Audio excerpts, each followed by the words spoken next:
السلام علیکم ویورز۔ آج کا میرا ٹاپک ہے یورپ کی لائف سٹائل کے بارے میں۔ جو بھی میرے بھائی پاکستانی بہن بھائی یورپ میں جانا چاہتے ہیں ان کو یہ گائیڈ کروں گا یورپ کی لائف سٹائل کے بارے میں۔ جو بھی یورپ میں جا کے زندگی گزارنا چاہتا ہے، لائف ٹائم وہاں رہنا چاہتا ہے، اس کے لیے یہ بہت بڑی اپرچونٹی ہے کہ وہ یورپ کی طرف رخ کرے، یورپ کی طرف جائے۔ یورپ کا لائف سٹائل بہت اچھا لائف سٹائل ہے۔ اسلامی طریقے سے اگر آپ رہنا چاہتے ہیں وہاں تو اسلامی طریقے سے رہ سکتے ہیں۔ اگر آپ ویسے نارملی رہنا چاہتے ہیں نارملی رہ سکتے ہیں۔ جس طرح کا آپ لائف سٹائل اپنانا چاہتے ہیں وہاں اپنا سکتے ہیں۔ یورپ میں کوئی کسی قسم کی روک ٹوک نہیں ہے۔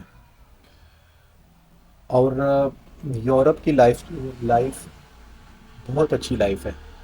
آپ کو جابس بآسانی مل جاتی ہیں۔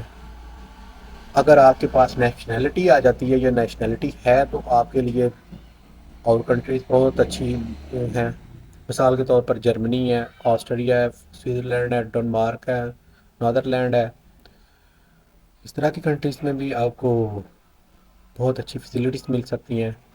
اور اگر نیشنلٹی کے حساب سے لگائیں، جو کہتے ہیں پیپر، وہاں کی نیشنلٹی لینی ہے تو پھر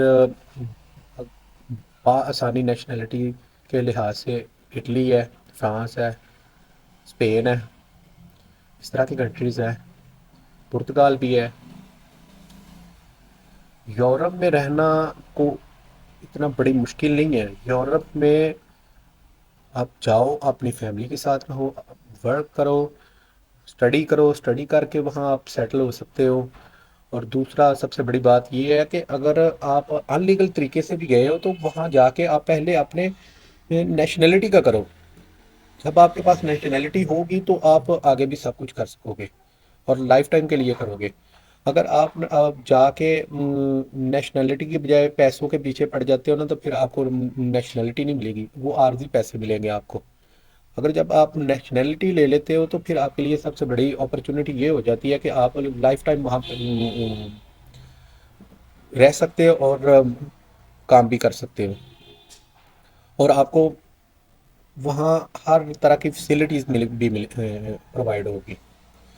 مثال کے طور پر اگر آپ یورپ میں جا رہے ہو تو وہاں جا کے سب سے پہلے آپ ان کی لینگویج کا کورس کریں، ان کی لینگویج کو جتنا ہو سکتا ہے آپ وہاں سیکھیں، لینگویج سیکھیں۔ پھر لینگویج کے بعد آپ کچھ چھوٹے کورس ہیں ان کے، وہ چھوٹے کورس کرتے ہیں آپ، 1 سال کا، 2 سال کا، 3 سال کا کورس کرتے ہیں تو آپ کو اس سے بھی بڑی اپرچونٹیز مل جاتی ہیں۔ پھر آپ کو کوئی بھی کام پہ بآسانی لے لیتا ہے، آپ کو کام پہ بآسانی رکھ لیتا ہے۔ اگر آپ کو لینگویج آتی ہوگی تو آپ کو کوئی مسئلہ بھی نہیں ہوگا۔ یورپ میں دوسری کنٹریز میں بھی کوئی مسئلہ نہیں ہوگا۔ اگر ایک کنٹری کی آپ کو لینگویج آ رہی ہے نا تو دوسری کنٹری میں بھی جا کے آپ کو کوئی پرابلم نہیں ہوگی، اس کنٹری کی بھی آپ لینگویج بآسانی یوز کر سکتے ہیں وہاں۔ یورپ کے مطابق اگر میں آپ کو بتاؤں نا، یورپ ایک کنٹری کی نیشنلٹی آپ کے لیے بہت زیادہ فائدہ مند ہے۔ اگر آپ کو اٹلی کی نیشنلٹی ملی ہوئی ہے تو آپ جرمنی میں جا کے رہ سکتے ہیں، فرانس میں رہ سکتے ہیں، اٹلی میں رہ سکتے ہیں، جہاں مرضی جا کے رہ سکتے ہیں، جہاں مرضی جا کے جاب اپلائی کر سکتے ہیں۔ آپ کو کوئی ٹینشن نہیں ہے، آپ کو کسی قسم کا مسئلہ نہیں ہے۔ اور عورتوں کے لیے بھی کوئی کسی قسم کا مسئلہ نہیں ہے۔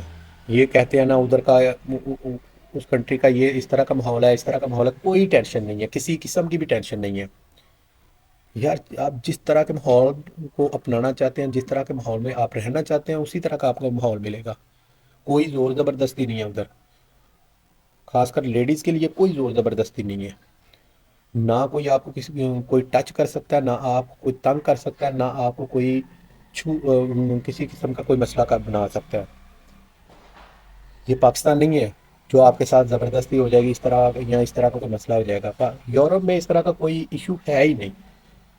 سو میرے حساب سے آپ لوگوں کو یورپ چوز کرنا چاہیے۔ یورپ میں آپ کو سب کچھ ملے گا، اور اچھے مستقبل کے لیے میں بتا رہا ہوں، اپنے بہترین، اپنے بچوں کے بہترین مستقبل کے لیے